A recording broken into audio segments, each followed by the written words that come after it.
எல்லாருக்கும் வணக்கம். T20 world cup 2024 இந்தியாவுடைய ஸ்குவாட் அறிவிக்கப்பட்டிருக்கு. இன்னொரு பக்கம் ஐபிஎல் இன்னும் கொஞ்ச நாட்கள்ல முடிஞ்சிடும். ஆக்சுவலா இந்த வேர்ல்டு கப் ஸ்குவாட்ல ஒரு முக்கியமான பார்ட் பிளே பண்ணது எது தெரியுமா? IPL performance. இந்த 2024 ஐபிஎல்ல யாரெல்லாம் நல்லா பெர்ஃபார்ம் பண்ணிருக்காங்களோ அதை பேஸ் பண்ணி இந்த T20 வேர்ல்டு கப் 2024 எடுத்திருக்காங்க. சரி, இவங்க எடுத்ததுக்கு அப்புறமா அந்த பிளேஸ்லாம் எப்படி பெர்ஃபார்ம் பண்ணிருக்காங்க அப்படின்னு பார்த்தா அங்கதான் ரொம்ப ஆச்சரியமா இருக்கு. ஐபிஎல்ல அவங்க சரியான பெர்ஃபார்மன்ஸ் கொடுக்கவே இல்லை. அறிவிச்ச கையோட இவங்களுடைய சமீபத்திய பெர்ஃபார்மன்ஸ் அப்படின்னு பார்க்கும்போது ரொம்பவே வருத்தம் அளிக்கிற விஷயமா இருக்கு. இந்தியன் டீமுடைய ஒரியிங் சைன் அப்படின்னு பாத்தீங்கன்னா இந்த சமீபத்திய ஐபிஎல் பெர்ஃபார்மன்ஸ் தான் சொல்ல முடியும்.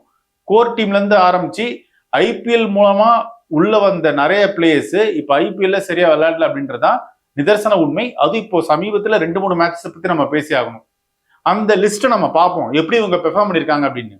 உதாரணத்துக்கு ரோஹித் சர்மா 5 பந்துகள் ஃபேஸ் பண்ணி 4 ரன்ஸ் அடிச்சாரு. சூரியகுமார் 6 பந்துகள்ல 10 ரன்ஸ் அடிச்சாரு. ஹர்திக் பாண்டியா ஃபர்ஸ்ட் பாலே டக் அவுட் ஆயிட்டாரு. இது இல்லாம பவுலிங் ஸ்பெல் 2 for 26 கொடுத்திருக்காரு. சிவம் துபையும் ஃபர்ஸ்ட் பாலே டக் அவுட் ஆயிட்டாரு. இது இல்லாம 1 for 14 ஸ்பெல் கொடுத்தாரு. ரவீந்திர ஜடேஜா 4 பந்துகள் ஃபேஸ் பண்ணி 2 ரன்ஸ் அடிச்சாரு. இது இல்லாம 0 for 22 ஸ்பெல் கொடுத்தாரு. Harshdeep Singh 1 for 52 expensive spell கொடுத்தாரு.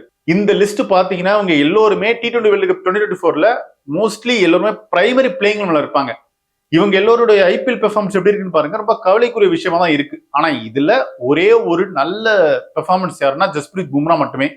அவரு மட்டுமே 17 ரன்ஸ் மட்டும் விட்டு கொடுத்துருக்காரு. எக்ஸ்பென்சிவ் ஸ்பெல் எல்லாம் போடல, விக்கெட் எதுவும் எடுக்கல, அது வேற விஷயம். ஆனா எக்ஸ்பென்சிவ் ஸ்பெல் எதுவுமே போடல. நார்மலா பும்ராவுடைய ஸ்பெல் நமக்கு தெரியும், நியூ பால் அப்புறமா இந்த டெத் ஓவர் ரெண்டுத்திலுமே அவருடைய ஸ்பெல் அந்த அளவுக்கு கட்டுக்கோப்பா இருக்கும். எப்படி இருந்தாலும் அவருடைய பவுலிங்ல யாருமே அடிக்க கூட ட்ரை பண்ண மாட்டாங்க. அதே மாதிரி தான் இன்டர்நேஷனல் லெவல்லையும் இந்த T20 வேர்ல்டு கப்லையும் அவருடைய பாலை அடிக்க ட்ரை பண்ண மாட்டாங்க மோஸ்ட்லி. ஆனா இங்க என்ன முக்கியமான விஷயம்னா, நம்ம சொன்ன இந்த கோர் டீமே இந்த ஐபிஎல்ல சொதப்புறாங்க. இங்கதான் ஒரு கேள்வி வருது. இந்த T20 வேர்ல்டு கப் 2024 ஸ்குவாட் எடுக்கிறாங்கல்ல, அதுல ஐபிஎல் பெர்ஃபார்மன்ஸ் மட்டுமே போதுமான்ற ஒரு கேள்வி. ஏன்னா அதை தாண்டி இந்த டொமஸ்டிக் லெவல்ல T20 டோர்னமெண்ட் நடக்குதுல்ல, அதுக்கு அவங்க கொஞ்சம் முக்கியத்துவம் தரலாமோ அப்படின்றது தான் இங்க முன்வைக்கப்படுற கேள்வியா இருக்கு. அதே மாதிரி ஒவ்வொரு தடவையும் இந்த மாதிரி ஐசிசி டோர்னமெண்ட் வரும்போது அதுக்கு முன்னாடி ஒரு ஐபிஎல் வைக்கிறாங்க. இது எந்த அளவுக்கு லாஜிக் இருக்குன்னு நமக்கு தெரியல. ஏன்னா ஒரு ஐசிசி டோர்னமெண்ட் வைக்கும் போது அதுக்கு முன்னாடி ஒரு இன்டர்நேஷனல் டோர்னமெண்ட் வச்சா அது கொஞ்சம் ஈஸியா இருக்கும். ஸோ பிசிசிஐயும் ஐசிசியும் இதெல்லாம் கொஞ்சம் பார்க்கணும் தான் தோணுது. அப்படி இருந்தா மட்டுமே அது கொஞ்சம் ட்ரையலா பார்க்கப்படும். சரி, இப்ப நம்ம சொன்ன அந்த கோர் டீமோட பெர்ஃபார்மன்ஸ் பார்க்கும்போது கொஞ்சம் வருத்தம் அளிக்கிற விஷயமா தான் இருக்கு. உதாரணத்துக்கு ஹர்ஷதீப் சிங்கை மெயின் ஸ்குவாட்ல எடுத்திருக்காங்க. ஹர்ஷதீப் சிங்க்கு T20 இன்டர்நேஷனல் ஃபார்மட்ல நல்ல ரெக்கார்டு இருக்குன்றது உண்மை. ஆனா இப்போ அவருடைய ஃபார்ம் அப்படின்றது கொஞ்சம் டவுன்ஃபால் ஆயிடுச்சு. அவர் நிறைய ரன்ஸ் விட்டு கொடுக்குறாரு, முக்கியமான டைம்ல விக்கெட் எடுக்கல அப்படின்றதான் நிதர்சனம் உண்மையா இருக்கு. ஆக்சுவலா இப்ப சென்னை மேட்ச்ல கூட பாத்தீங்கன்னா கொஞ்சம் நிறைய ரன்ஸ் விட்டு கொடுத்துட்டாரு. தேவையில்லாத ரன்ஸ் அப்படியே போயிட்டே இருந்தது, ரன்ஸ் லீக் ஆயிட்டே இருந்தது, எப்படி போச்சுன்னே தெரியல. அந்த அளவுக்கு ஹர்ஷதீப் சிங் ரொம்ப ஈஸியான எக்ஸ்பென்சிவ் ஸ்பெல் போட்டுறாரு. அதே மாதிரி இன்னொரு முக்கியமான 2 பிளேயர்ஸான ரோஹித் சர்மா மற்றும் சூரியகுமார் யாதவ், இவங்க 2 பேருமே ஹிட்ஸ் அண்ட் மிஸ்ஸஸா இருக்காங்க. அவங்களுடைய கன்சிஸ்டன்சி ப்ராப்ளமா இருக்கு. ஒரு மேட்ச் நல்லா விளையாடுறாங்க, இன்னொரு மேட்ச் அப்படியே டவுன் ஆகுது, இன்னொரு மேட்ச் அப்படியே டக் அவுட் ஆயிடுறாங்க. இதெல்லாம் ஈஸியா சூரியகுமார் யாதவுக்கு நடக்குது. அதே மாதிரி ஹர்திக் பாண்டியா மற்றும் ஜடேஜா இவங்க 2 பேருமே சேர்ந்து 10 மேட்சஸ்ல 11 விக்கெட்ஸ் எடுத்திருக்காங்க. அதுக்கப்புறமா அவங்களுடைய பேட்டிங்கும் அந்த அளவுக்கு சரியா இல்லை. இவங்க 2 பேருமே பாத்தீங்கன்னா இந்த ஐபிஎல்ல பெரிய அளவுக்கான இம்பாக்ட்ஃபுல் பெர்ஃபார்மன்ஸ் கொடுக்கவே இல்லை. ஜடேஜாவை பொறுத்த வரைக்கும் ஒரு அண்டர் ரேட்டட் பெர்ஃபார்மன்ஸ் அப்படின்னு பார்க்கும்போது SRHக்கு எதிராக நல்லா பவுலிங் பண்ணாரு. ஆனா அவருடைய பேட்டிங் அந்த அளவுக்கு இல்லை.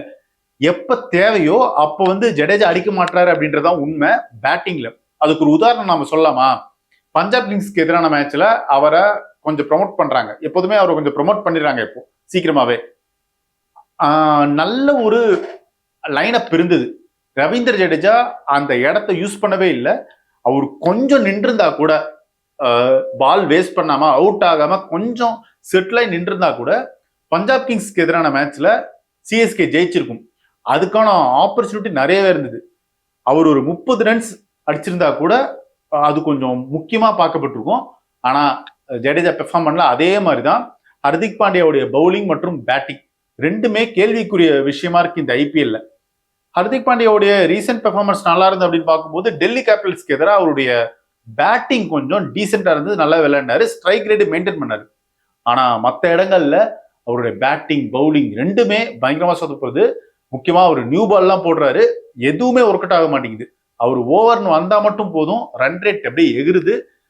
பேட்டர்ஸ் எல்லாம் கொஞ்சம் சந்தோஷமாயிடுறாங்க, அந்த அளவுக்கு ஆயிடுது. ஆனா இங்க என்ன ஒரு முக்கியமான விஷயம்னா, இங்கே ஒரு கேள்வி இருக்கு. இந்த ஐபிஎல் பெர்ஃபார்மன்ஸை மட்டுமே நம்பி நம்ம T20 வேர்ல்டு கப் 2024 நம்ம பார்க்க கூடாது. மேபி இதுல நல்லா பெர்ஃபார்ம் பண்ணாத பிளேயர்ஸ் வேர்ல்டு கப்ல நல்லா பெர்ஃபார்ம் பண்ணக்கூடும். அந்த வகையில ஹர்திக் பாண்டியாவையும், ஜடேஜாவையும், சூரியகுமார் யாதவையும் நம்ம நம்பலாம். ரோஹித் சர்மா எப்படி இருந்தாலும் இன்டர்நேஷனல் லெவல்ல நல்லா பெர்ஃபார்ம் பண்ணக்கூடிய ஒரு பிளேயரா இருப்பாரு, அதுல சந்தேகமே கிடையாது. இதுல இன்னொரு முக்கியமான விஷயத்த நம்ம பேசி ஆகணும். அதுதான் சிவம் துபேவுடைய இன்க்ளூஷன். சிவம் துபே T20 வேர்ல்டு கப் 2024 எப்படி வந்தார்னா, சிஎஸ்கேல ஒரு நம்பிக்கைக்குரிய பேட்டரா இருந்தாரு, ஹார்ட் ஹிட்டரா இருந்தாரு. அந்த ஹார்ட் ஹிட்டிங் எபிலிட்டி காரணமா தான் அவர் டீமுக்குள்ள வந்திருக்காரு. அவரை எந்த ஒரு ஸ்லாட்ல எடுத்திருக்காங்க அப்படின்னா, ஆல்ரவுண்டர் அப்படின்ற ஒரு விஷயத்துக்காக தான் எடுத்திருப்பாங்க. ஆனா இது வரைக்குமே சிவம் துபே இந்த ஐபிஎல்ல ஒரு ஓவர் கூட போடல. ஆனா பஞ்சாப் கிங்ஸ்க்கு எதிரான மேட்ச்ல மட்டும் பவுலிங் பண்ணாரு, ஒரு விக்கெட் வேற எடுத்தாரு. ஃபர்ஸ்ட் டைமா இந்த ஐபிஎல்ல சிவம் துபே பேட்டிங்ல சொதப்பிட்டாரு. எப்போதுமே அவருடைய கணக்கு மிஸ்ஸே ஆகாது. ஆனா இந்த ஐபிஎல்ல முதல் தடவையா டக் அவுட் ஆயிருக்காரு, அதுவும் ஃபர்ஸ்ட் பாலே ஆயிட்டாரு. மேபி அவர் நின்றிருந்தா கூட சிஎஸ்கே ஜெயிக்கிறதுக்கான வாய்ப்பு இருந்திருக்கும். ஏன்னா கொஞ்சம் ரன் ரேட் கம்மி ஆயிடுச்சு சிஎஸ்கேவுக்கு. நல்லா கவனிச்சிருந்தீங்கன்னா ஒரு 50 பாலுக்கு மேல பவுண்டரியே போகல. நம்ம பாக்குறது டெஸ்ட் மேட்சா ஓடிஐ மேட்சான்ற மாதிரி ஆயிடுச்சு. ரொம்ப ஸ்லோவா ஆட ஆரம்பிச்சிட்டாங்க. அப்படி இருக்கும்போது சிவம் துபே எல்லாம் கொஞ்சம் நின்று இருந்தாருன்னா அடிச்சிருக்கலாம். பட் ஃபர்ஸ்ட் டைம் மிஸ் ஆயிடுச்சு. ஸோ இப்போ ஒரு முக்கியமான விஷயம் நம்ம பார்க்க வேண்டியதா இருக்கு. T20 வேர்ல்டு கப் 2024 அவருடைய பேர் அறிவிக்கப்பட்டதுக்கு அப்புறமா முதல் தடவையா இந்த ஐபிஎல்ல சிவம் துபே பவுலிங் போட ஆரம்பிக்கிறாரு.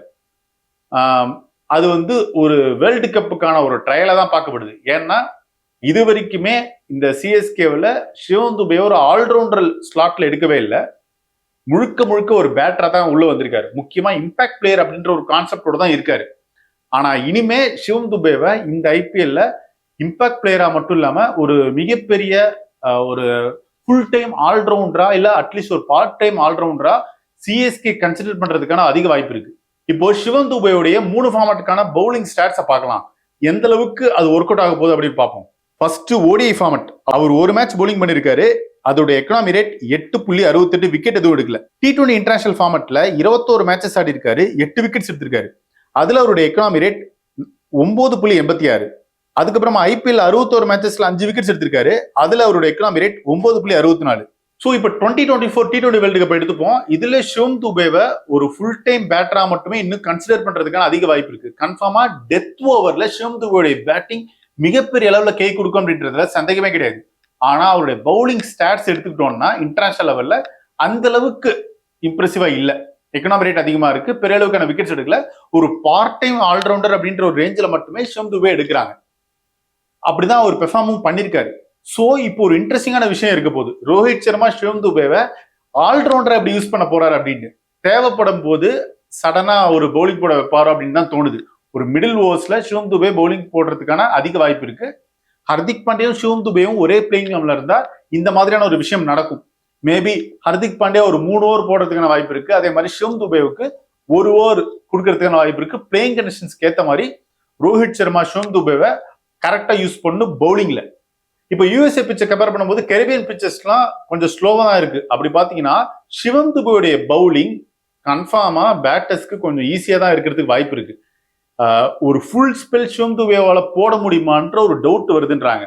அதனால நம்ம ஏற்கனவே சொன்ன மாதிரி தான் ஒரு பார்ட் டைமா சிவம் துபே யூஸ் பண்ணலாம்.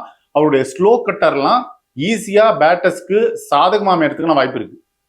ஆக்சுவலா ரஞ்சி டிராஃபில சிவம் துபேக்கு ஒரு ஸ்ட்ரெயின் இன்ஜுரி நடந்தது. அதுக்கப்புறமா அவரால் பவுலிங் போட முடியல, பெரிய அளவுக்கு அவரை ப்ரெஷரும் பண்ணல. மேபி இப்போ பிசிசிஐ அவரை செலக்ட் பண்ணிருக்காங்கல்ல, அவங்க சிஎஸ்கே மேனேஜ்மெண்ட் சொல்லியிருக்கிறதுக்கான வாய்ப்பு இருக்கு. கொஞ்சம் பவுலிங் போட வைங்க அப்படின்ற மாதிரி சொல்லியிருக்கிறதுக்கான வாய்ப்பு இருக்கு. இன்னும் அது அபிஷியலான எதுவும் சொல்லலை. ஆனா சிவம் துபே இந்த T20 வேர்ல்டு கப் 2024ல ஒரு ஃபுல் டைம் பவுலர் ஆடுறதுக்கான வாய்ப்பு இல்லைன்னு தான் தோணுது. ஒரு பார்ட் டைம் ஆல்ரவுண்டரா வர்றதுக்கான வாய்ப்பு இருக்கு. அவர் எப்படி ஃபுல் டைம் ஆல்ரவுண்டரா யூஸ் பண்றதுக்கான வாய்ப்பு இருக்கு அப்படின்னு பொறுத்திருந்து பார்ப்போம். ஸோ இந்த ஐபிஎல் பெர்ஃபார்மன்ஸ் பேஸ் பண்ணி அப்படியே வேர்ல்டு கப் ஸ்குவாட் எடுத்தாங்க. ஸ்குவாட் அனௌன்ஸ் செய்யப்பட்ட போது பார்த்தீங்கன்னா இந்த மாதிரியான பிலோ ஆவரேஜ் ஐபிஎல் பெர்ஃபார்மன்ஸ் சில பேர் கொடுத்துருக்காங்க. போக போக என்ன நடக்க போகுது அப்படின்னு பார்ப்போம். இதை பத்தி உங்களுடைய கருத்துக்களை கமெண்ட் செக்ஷன்ல கமெண்ட் பண்ணுங்க. சிவம் தூபேவை எப்படி இந்த T20 வேர்ல்டு கப் 2024 யூஸ் பண்ணலாம், அதே மாதிரி மற்ற பிளேயர்ஸோட IPL பெர்ஃபார்மன்ஸ் பத்தி நீங்க நினைக்கிறீங்கன்னு கமெண்ட் செக்ஷன்ல மென்ஷன் பண்ணுங்க. இது ஒன் இந்தியாவுக்காக ஆனந்தம்.